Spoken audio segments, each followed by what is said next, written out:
Welcome everyone to the third annual Production Without Borders special event presented by Cultura PR and Cloud21, which is virtually this year during the film market. I'd first like to briefly introduce our panelists and then get right into our discussions. At the end of the panel, we will have a short Q&A. So our viewers, please get your questions ready.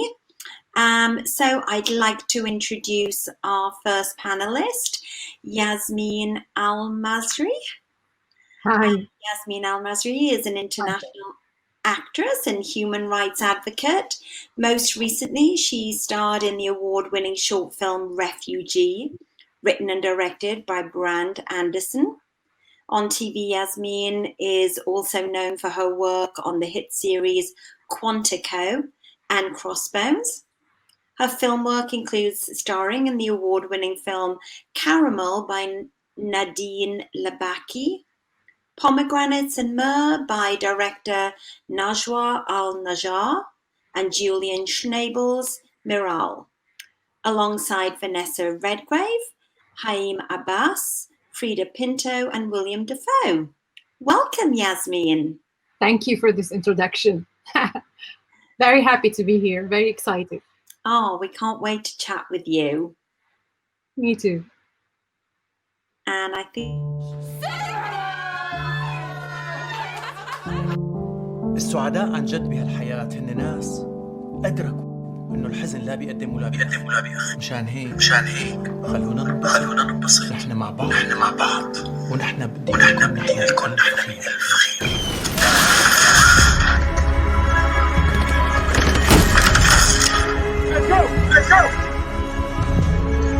شوفي يا بنتي، زعل دائما موجود. ليكنا نحن هون مع بعضنا نتعشى. صحتنا علينا.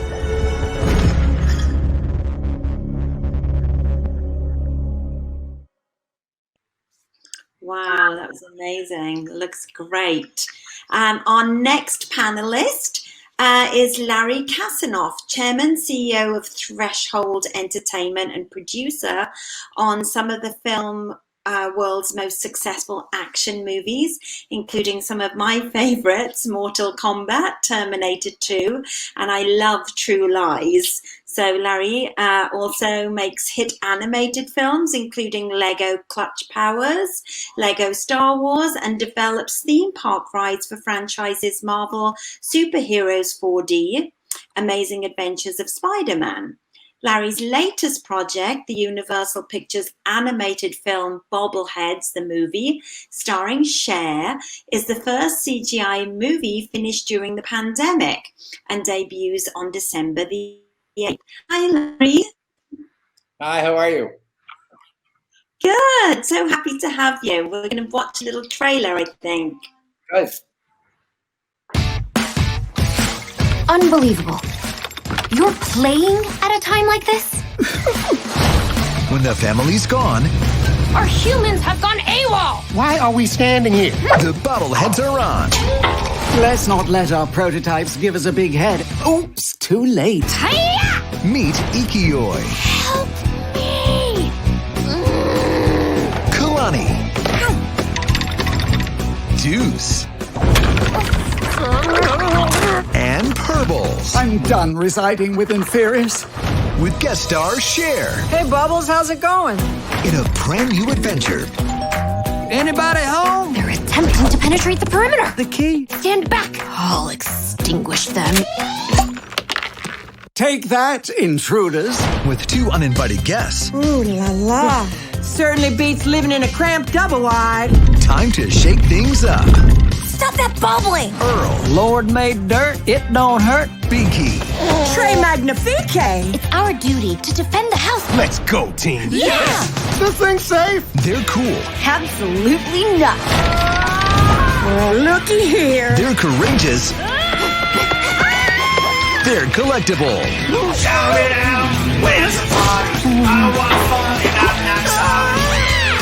Bobbleheads the movie, available on DVD and digital December 8th, rated PG. Bobble hug. Break it down!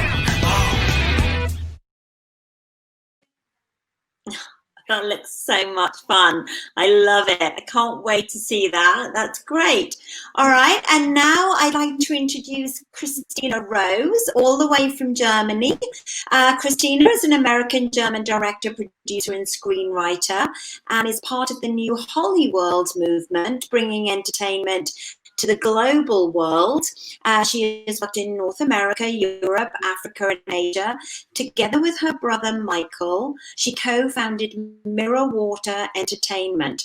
Prior to this, Christina worked at such prestigious companies as Arad Productions, Exclusive Media, and ZDF Enterprises. Most recently, she was executive at the European network Sky. Hi, Christina. Hi, Kate. Thanks for having me here today. Oh, so happy to be chatting with you. And we have a little sizzle, I think.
Oh, wow, what an amazing body of work. Good to chat with you and find out more about that. And then to round out our panel today, I would like to welcome directorial duo Jason Greer and Vanessa Ciccarelli. Jason and Vanessa are high school sweethearts that have been together for over 25 years. Jason was born in Bozeman, Montana, and Vanessa in Montreal, Quebec. They started Greer Ciccarelli Photography in 2000, a business that has grown over the years from family and wedding photography to commercial photography and video production for many major international and national companies. She is their first full-length directorial endeavor, a film that delicately interweaves the weight of the forgotten with feminine beauty and the power of knowledge. She is narrated by actress Kate Mulgrew. Great. Okay, so let's begin. And we'll start off with Yasmin. Now, I don't believe my luck.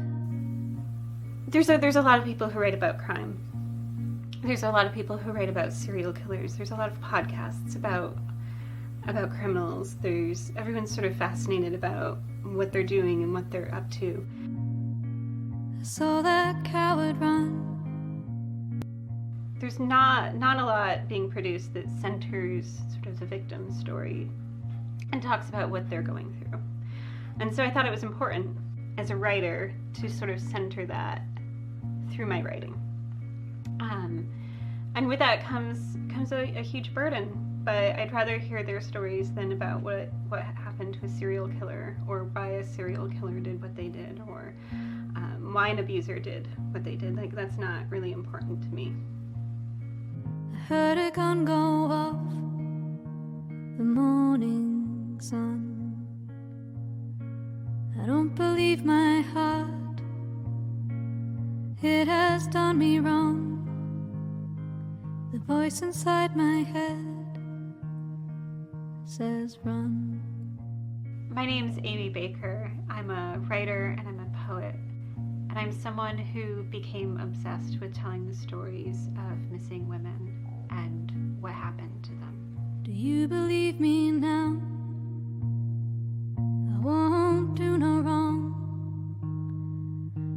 I saw your hands.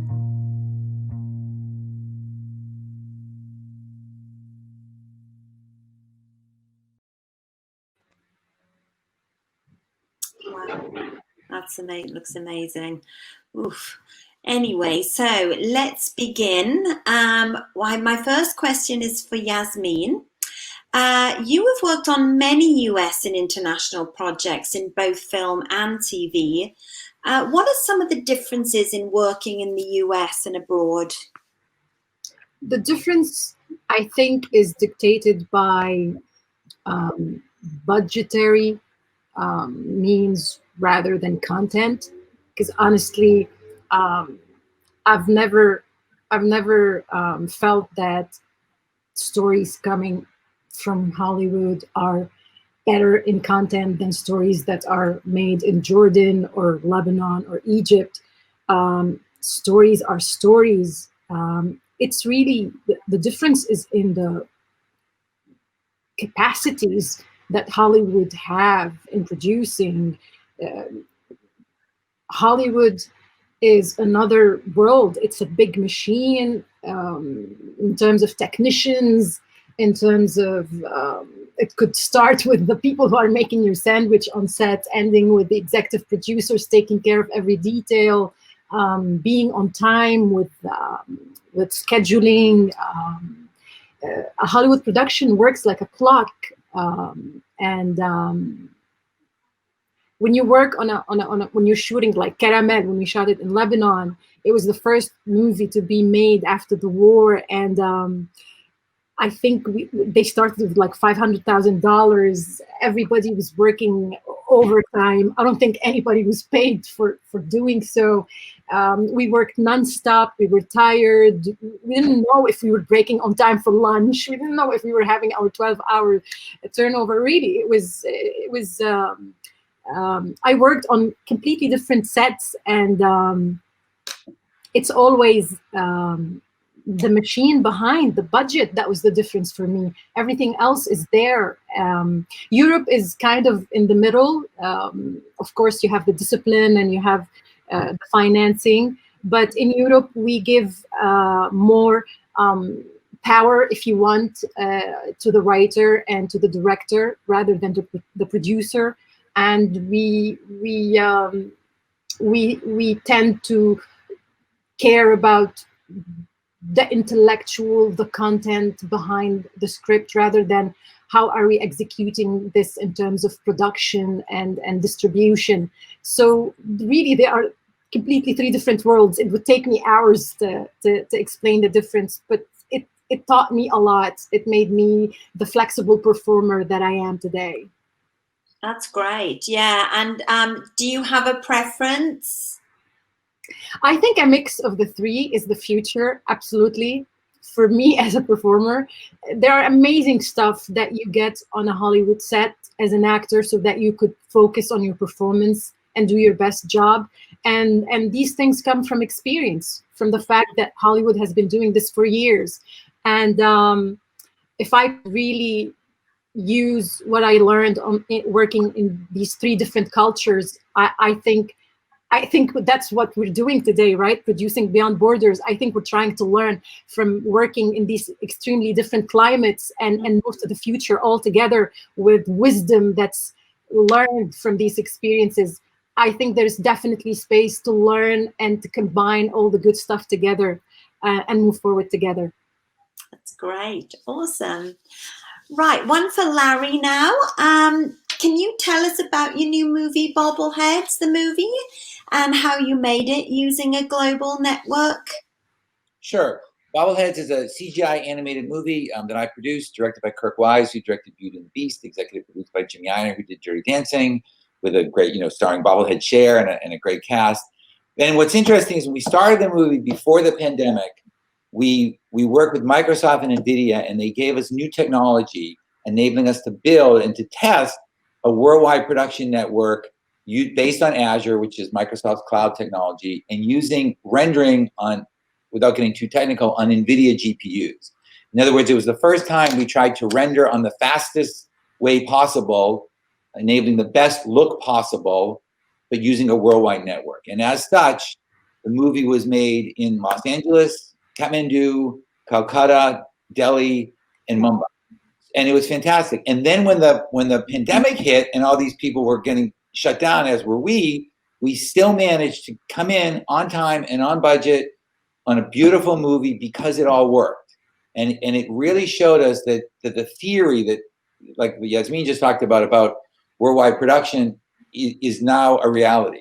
Mm-hmm. And so we made this movie with people from around the world, for people from around the world, simply so we could bring the world the message of Bobblehead Share saying, bring joy. That's the message of the Bobbleheads. So this worldwide production effort, inclusive of everybody. And the interesting thing is, when you have a worldwide production staff, you have ideas from the Nepalese and the Indians, and it's great. And that all goes into the movie because the movie is for the world, but it wasn't made anymore from a bunch of people in one part of the world for the rest of the world using Microsoft and NVIDIA's new technology. It was made with everybody, for everybody, just so Share could bring joy.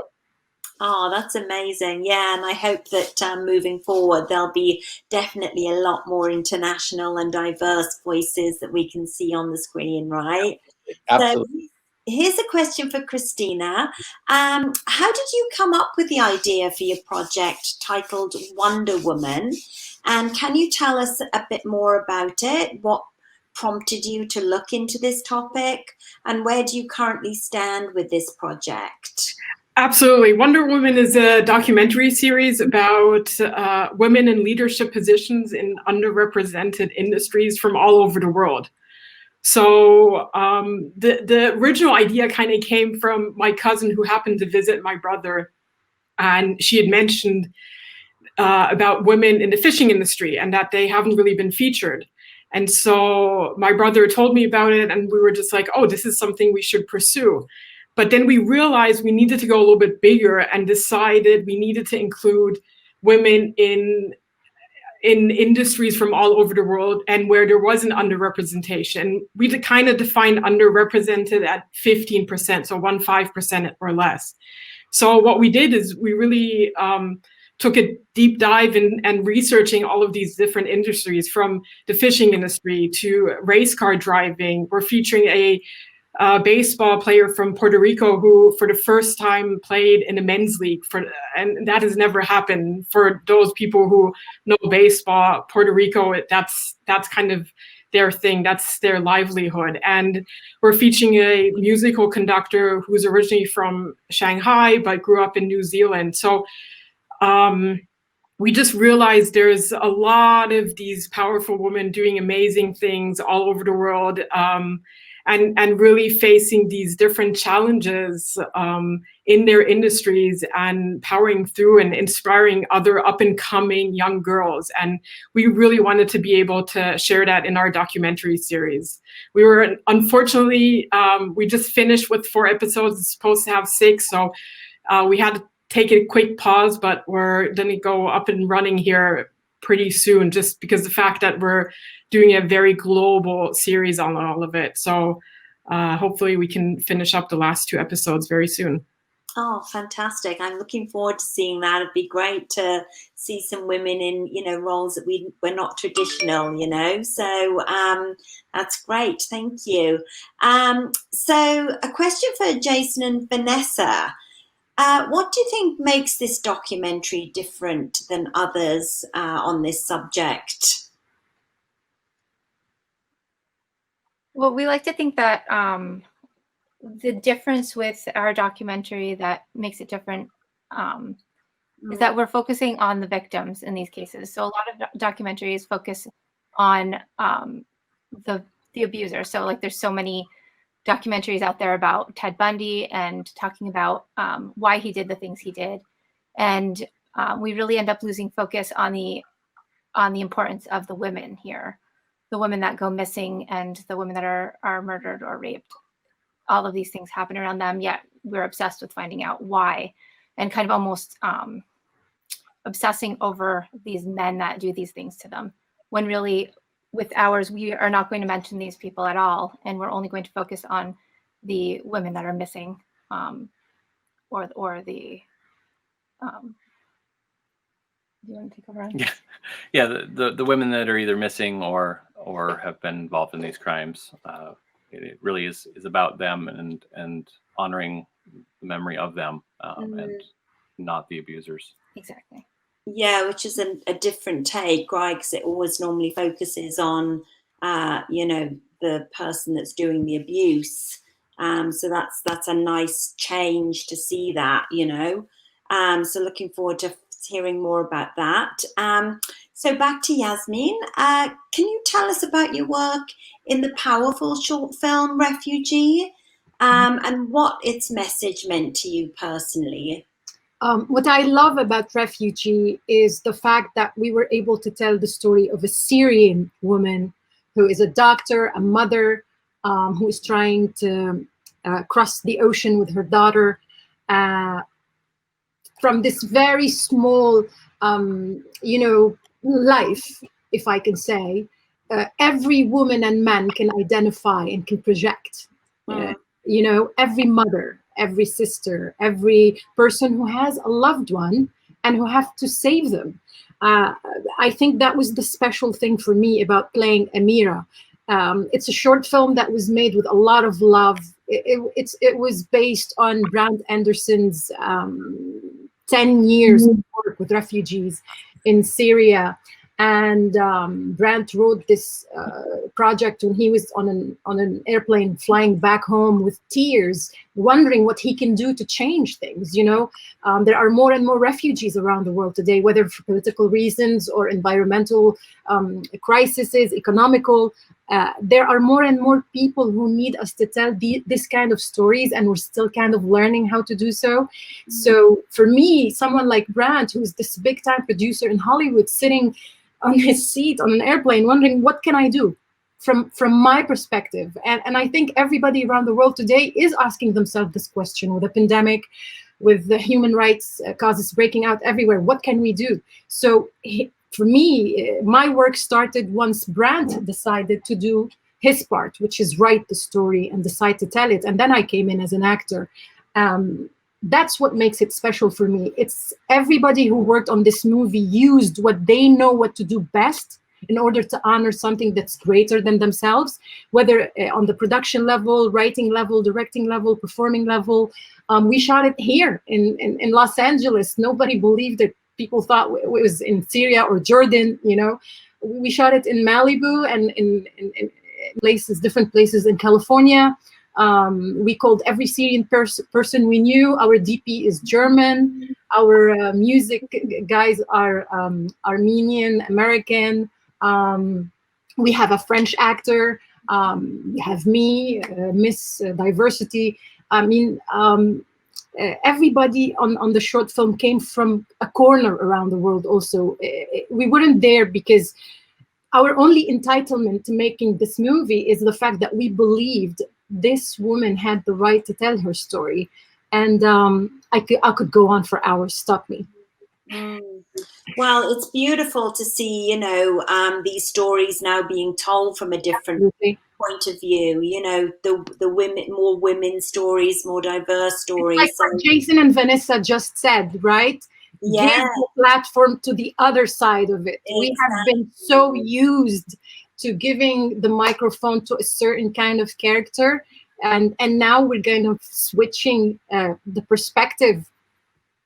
Definitely, and it's wonderful to see. I mean, those are the stories that I want to see, because I know my story. I want to see other people's, So what the other person has to say.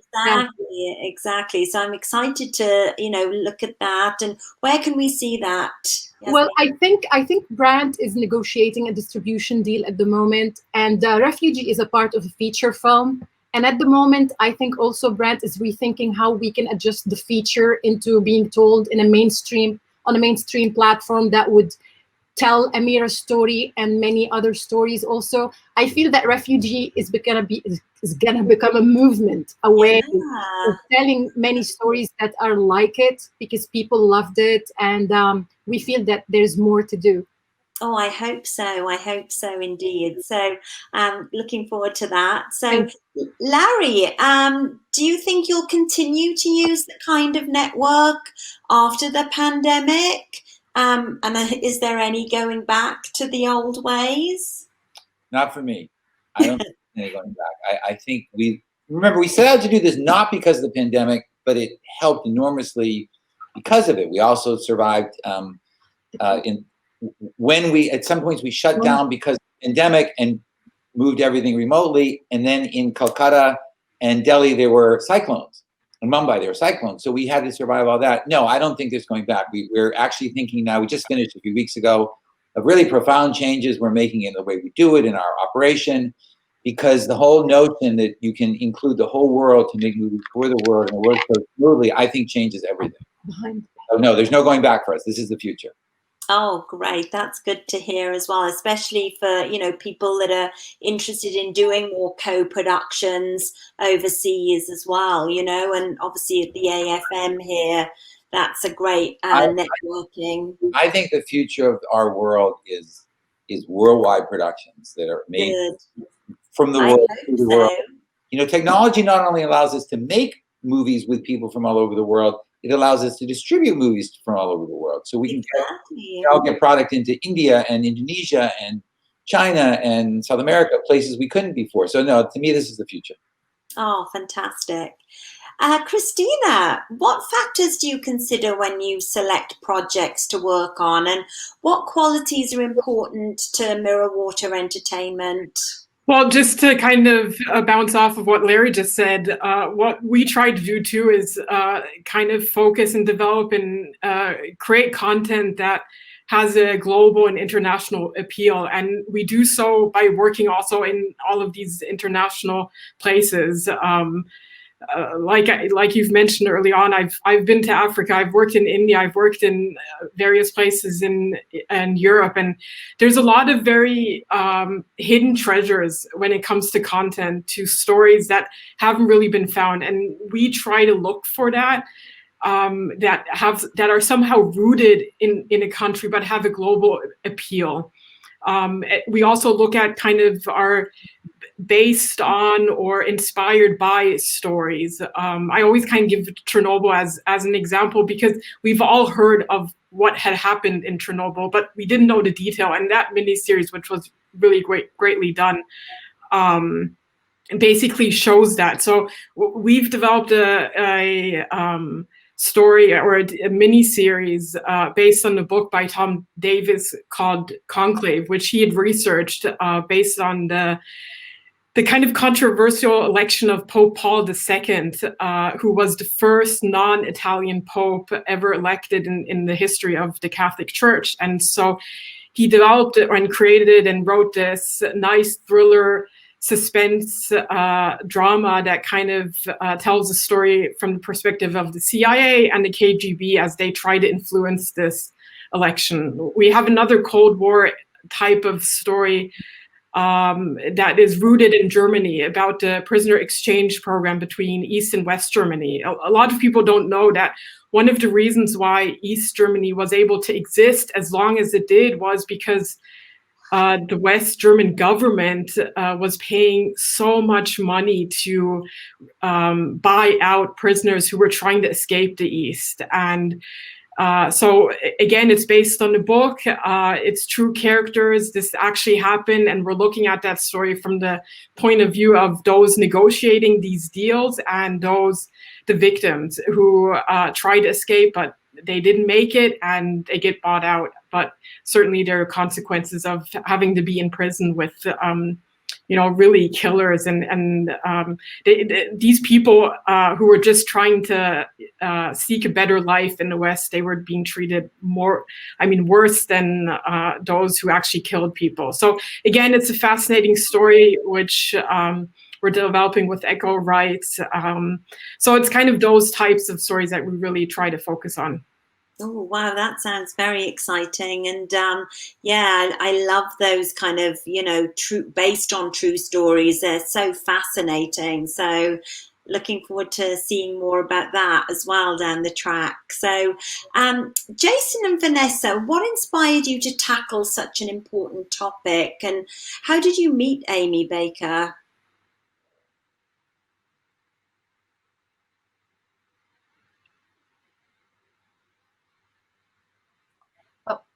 Can you hear us? Yeah. So Amy Baker is local to us. She's a local author. And we knew that she wrote a lot about missing and unidentified women, poems about them. And then when I read the book, I just realized that it's something that really needs to be expanded upon. We need to really get the word out about how this affects us. I hadn't really put much thought into it before reading. I think we're all aware that these kind of things happen, but we're not aware of the magnitude and just the numbers of Jane Does out there that should be claimed but aren't. And then the amount of women that are missing, and trying to connect these dots and trying to prevent this from happening. So it's just, it just came from reading her book and really looking into it a little bit more. Wow, yeah, I think it's so important to be telling these stories, you know, and giving these women an opportunity to try and get some form of justice, right? Exactly. You know, very important. So let me ask Yasmin another one. How has COVID affected you and your work and your outlook? And what projects are you currently working on? Well, there was a moment where I think, like many of us, we had a reset. Every one of us did not know what was going on. Every one of us had to close themselves and wonder who I have been. I had an existential moment asking myself, who am I? What I have done until now? Where am I going?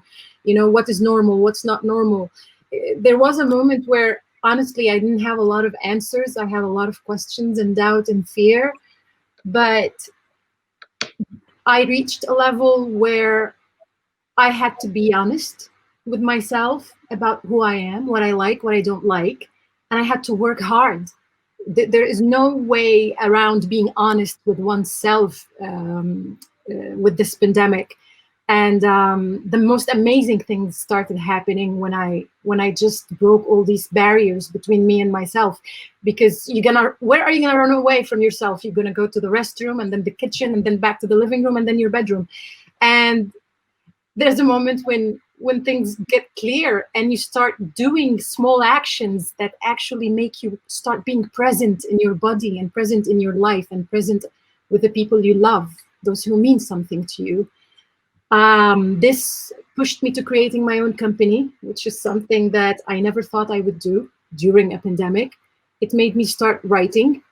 It made me decide to create the characters that I want to play and stop waiting for things to come to me, stop waiting for things to happen, to initiate them, to provocate the kind of career that I want to have that is in my head. So I've been writing, I've been still developing my company that I haven't announced officially yet. This is the first time I do so. And I'm growing into being me and me being present in many ways, as a woman, as a mother, as an artist. And I'm just excited. I'm here and I'm living the moment, taking each minute at a time, each moment at a time, I think. Yeah, and I think this has been a reset button for a lot of people, you know, and especially creatives. You know, I myself have turned to writing because you don't need to leave the house, and it's been wonderful because I've had so much time to actually focus on it. So I think that, you know, any creatives out there should use this time wisely, you know, and try and channel it into their art. You know, in previous downtimes, we've had a lot of great things come out of bad situations in the past. So that's fantastic to hear. And I look forward to seeing what you're up to next. So that's great. So Larry, what are the opportunities for global co-productions, and how does one go about sort of, you know, initiating that? So like Christina, I think that there are a lot of kind of locally flavored but globally appealing stories and concepts out there, and that's what we're trying to do. So we believe that all over the world, and we have a lot of movies like this. We found these great stories that happen to perhaps come from a local place, but really work all over the world, and the world can't wait to hear them. And it's new to the world, so it's exciting.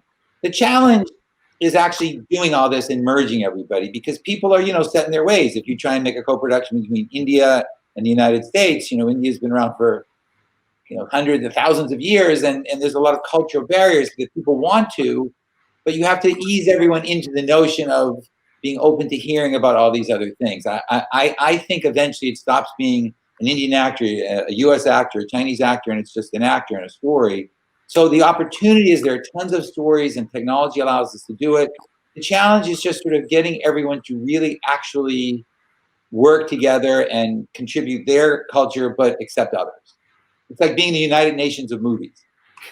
That's great. I love that idea. Yeah, taking Hollywood to the rest of the world. And I don't think it's taking Hollywood to the rest of the world.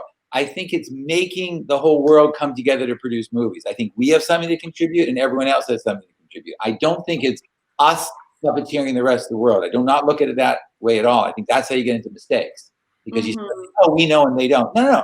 There's great opportunities, but now you can simply pluck all these great artists and actors from all over the world, and locations too. So I think everyone to work together, but it's not Hollywood doing it. It's us all doing it.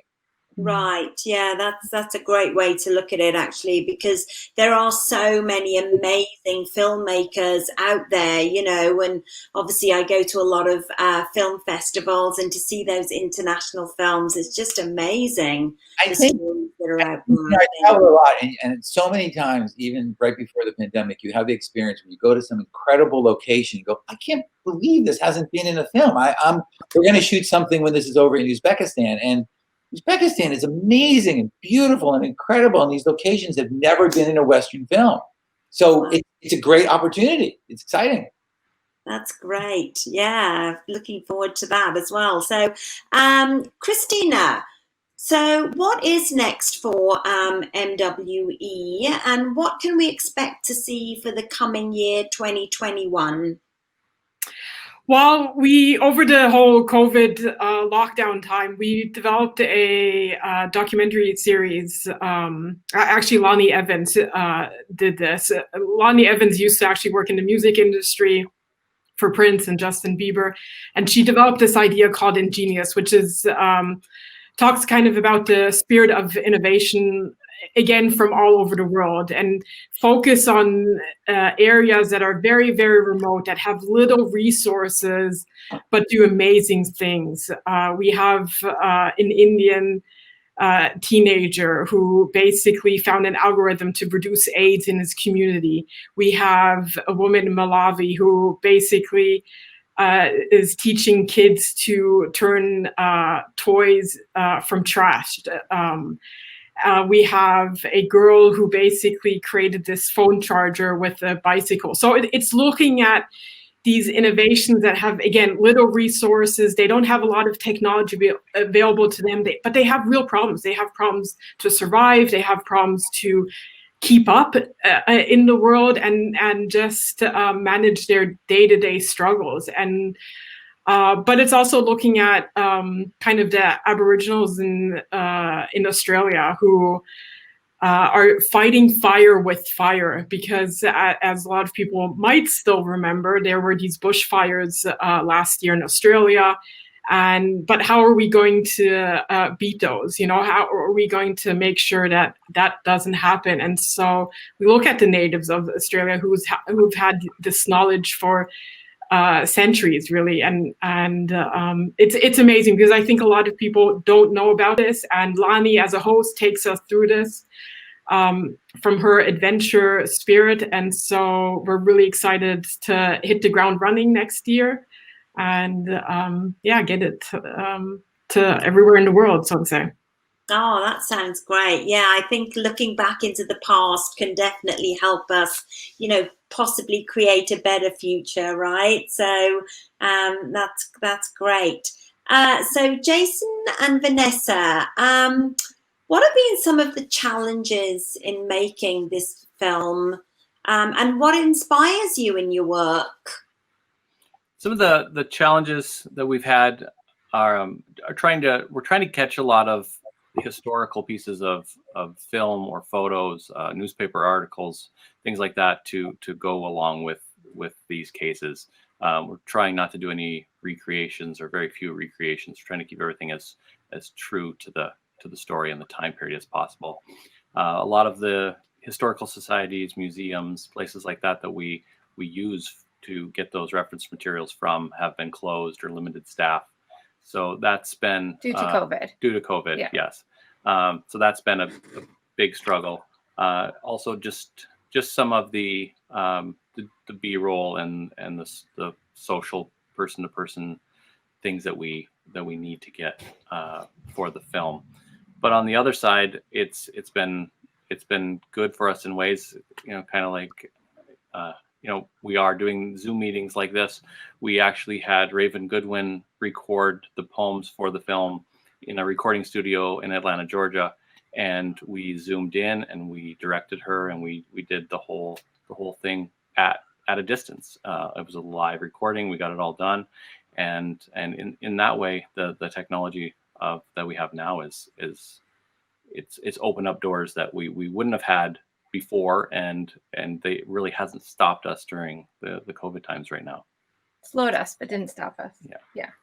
But yeah, that's amazing. It's definitely, I think this whole online meetups, right, has definitely helped us, especially in Los Angeles. I'd be spending hours in my car going back and forth, to different meetings. And now, I mean, this past 7 months, I've probably taken more meetings than I would have normally, because I don't have to jump in a car and be stuck in traffic for an hour and a half. So I think there's definitely benefits to taking the online meetings and being able to be more accessible to everybody, which is great. So just before we open it up to the Q&A, I would just like to ask everybody what they think the future of film and film production is. And if I could start with Larry, please. Well, I think I hope I've been pretty clear that I think the future of film production is worldwide movies made from people around the world for people around the world.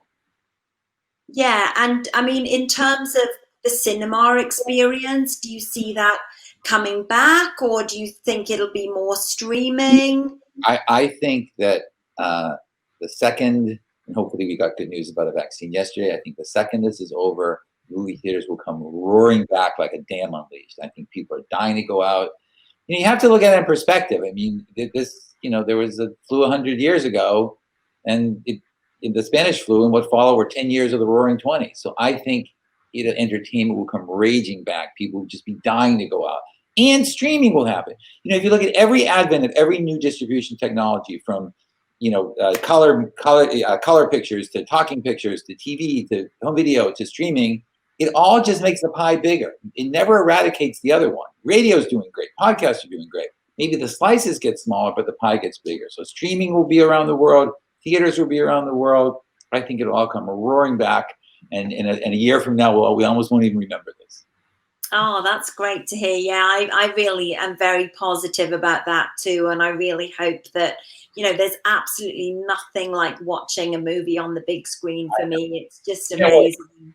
Yeah. So, Yasmin, what do you think? I think Larry just said everything that any of us could try to say in a smart way and in short. I will try to make it personal. For me, as an Arab woman, we are making movies and TV shows. We have been making them with zero support from governments and zero support from the private sector. And we were able to tell these stories. And since Netflix and Hulu, all these new technologies, streaming technologies started coming into the region, more and more people have been able to tell their stories, and less boundaries have been put on their voices. The kids are able to express themselves freely. So really, for me, what Larry said is the foundation of all this. The technology, all the new technologies are offering a platform that allows freedom of speech that many people struggle with when they're not born in the US. And what he said about telling a story is going to become an experience, a universal experience that is made by people from the world and addressed to people all around the world.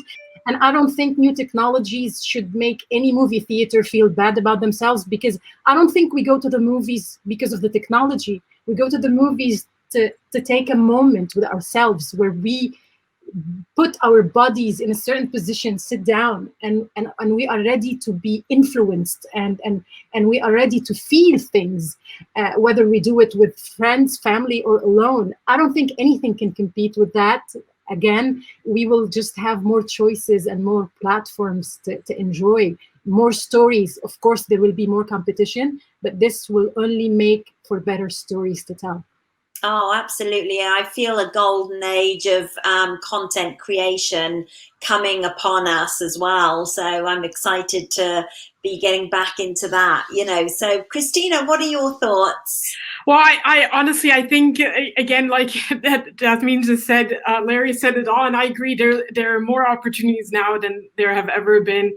And I think there's this huge desire from all over the world to see stories from all over the world. I mean, if I go to the US and visit friends from America, they're just like, oh, did you see the recent German show? Which sometimes I even haven't seen, or vice versa. So I think right now, with all that's going on, I definitely think there's a future for films. I mean, here in Germany or Europe, things have still been open. Right now, there's a mini lockdown where theaters had to close again, but there were theaters open. So there's definitely that future, and there's more interest in these global stories. So. Yeah, that's amazing. And Jason and Vanessa, what are your thoughts? I feel like going last year, everybody has already said everything that we would want to say. Yeah. I agree with Larry that we're definitely, I think, going to experience a time after this where people just are flooding into the movie theaters and can't wait to see what everybody has. And then I agree with what everybody else has said on that this is becoming more of a global experience where everybody can have a platform to share their stories. And I mean, even people like us, we're just starting out. This is our first time doing this, and I feel too new to really give too many opinions on this stuff right now, but this has afforded us the opportunity to kind of slow things down and still reach a bigger audience. Yeah, I think it's a very exciting time, you know, for filmmakers and content creators, to be honest, to be able to share their stories. So, okay, so we're going to open it up for a few questions, and we have some in the chat here. This one is for Larry. Did the project take you to India? Yes, well, on Bubbleheads and some other movies we're doing, I've been to India right before the pandemic a bunch of times, and Nepal, and I cannot express to you how much I love it. I mean, it is amazing and fascinating and rich and cultural. India is very interesting because when you tell people in the United States you're going to India, they either say, oh, that's great, or India, there's lepers in the streets, what are you doing? It's not like that. It's incredible and colorful and rich, and the people are great, and we're doing we have 3 now live action co-productions being planned for India and for Nepal. These places are fantastic, and I love them. And going there, it's just great. I cannot get enough of it. I can't wait to go back. I can't encourage anyone watching to go. They're great. Oh, fantastic. This one's for Christina. When will Wonder Woman be ready in 2021? And do you have a distributor yet? So we have a sales agent attached to the project, Lost Art, and we're hoping that we can present it next year for Women's International Day. That's our target goal right now. So hopefully we can hit it. Oh, fantastic. Looking forward to, you know, keeping eyes on that one. Now, this one is for Jason and Vanessa and Christina. So if I can ask Jason and Vanessa first, what advice do you have for young and aspiring documentary filmmakers? How to do and how do you best tell the stories? For me, I think it's finding a story or a project that you're passionate in, and doing the best you can to tell that story. also working with people that are passionate about the story. Everybody that we have involved in the film believes in the film. They want to be part of the film, and I think you feel the energy in that. They're not just an employee; they really are vested in this project, and in the end, it's going to make for a better project. We have people that worked to help us with the sets, writing original pieces of music, doing the narration, pretty much anything you can imagine for the film, because they're really invested in the story that we're trying to tell and getting this out there.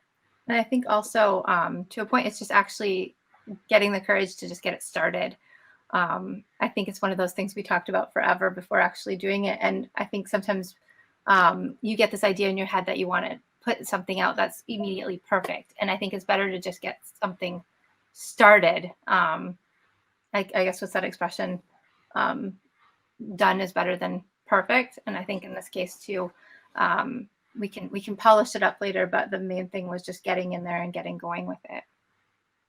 That's amazing. Yeah, I tell my students, bad writing is better than no writing. So great. Okay, Christina, would you like to give some advice? Well, I'll add two more things that I think research is the key. Research. I didn't know when I started off Wonder Woman and to bring India back in the game. I'll give you an example of a fact that just blew my mind, to be quite honest, because the global representation of female pilots in the world lies at 5%, but in India it's 14%. And to me, that's fascinating. I want to understand why that is. So it's the research that goes into documentaries to understand these questions that we don't know and why that is. And then the second thing is passion, to be passionate about something that you really, really care about. Again, the filmmaking industry is underrepresented also for women, and I've had my own hardships and challenges, and so this documentary series means a lot to me and is very passionate and very close to me, and it drives me. That fuels me, because I personally want to be a better filmmaker. But at the same time, it's also about doing a better project and being passionate about something that you really care about and trying to make something that is really interesting and fascinating. Great. Here's one for Yasmin. Are you open to working on more experimental projects within the human rights activism? Oh, of course. Yeah. I've always done that. I don't come from the acting academic world. I studied fine art, and I specialized in multimedia and live performance, how to use different technologies and integrate an artistic expression in them. I am made of experimental experiences, and that's all I love. Lately, my career was very much. I've been lucky. I did a lot of TV in America, and this allowed me to put my name on the map. But as an artist, I am made of experimental tools, and I look at acting as a form of art that should not be limited by the technology or the media or the space where it's performed. Amazing. That's great. So this is a question for Larry. I'm happy to hear about your experience. I'm developing a few animated concepts and would love to talk to you about your global experience. What was the biggest hurdle? Well, the global stuff worked great. I mean, making an animated movie is a huge, on a production basis, it is a huge technological challenge. We have 1,700 shots. Each shot has many, many, many layers, which are composited. So now you have 17, so now you have 17,000 different versions of it, let's say. And then they all have, everything in it is another item, another piece of data. So getting that pipeline together on time, on budget, and quality-wise, that's really the challenge of an animated movie from a production point of view, and especially when you're doing it all around the world. It is tracking and getting those shots. You spend all your time being meticulous. Is my hat here? Should it go like this a little bit more? Let's re-render this layer. So that's the challenge. And it is a challenge to do it when your people are all over the world. But as I said, with the new technology, which took a little while to implement, it wasn't a snap, it worked great. But that's the challenge. The challenge is the pipeline, as it's called in animation, of getting all your shots and all your assets and all your layers into exactly where you want them to be at the right time, creatively great. That's the hard thing. Okay, that's great. And we have one more for Yasmin. You mentioned you started writing. Where do you find your inspiration? And what is your mission for starting your own company? And they're very excited to see everything that you're doing. Thank you. Thank you so much. My company is called Uncensored Narratives. My mission is to find censored books from the Arab world, bring them to Hollywood, advocate for them, find the right partners who would want to put them on screen with passion, accompany the process so that the writing and the writer are honored. At the same time, I'll be developing and producing my own projects and maybe directing them. My process depends on the project. One of the stuff I'm doing, for example, is a feature film. My motivation is me. I'm half Palestinian, half Egyptian. I was born in Lebanon. I lived in France, Europe in general before I moved to the US. My son is born here. I'm constantly looking for women like that. I don't meet a lot of me when I walk into a room. And I am passionate about creating women who are not in every room, who are not the majority, who are not the mainstream. I look for these women and I'm fascinated with finding them and telling their stories. That's how I'm writing this feature of mine.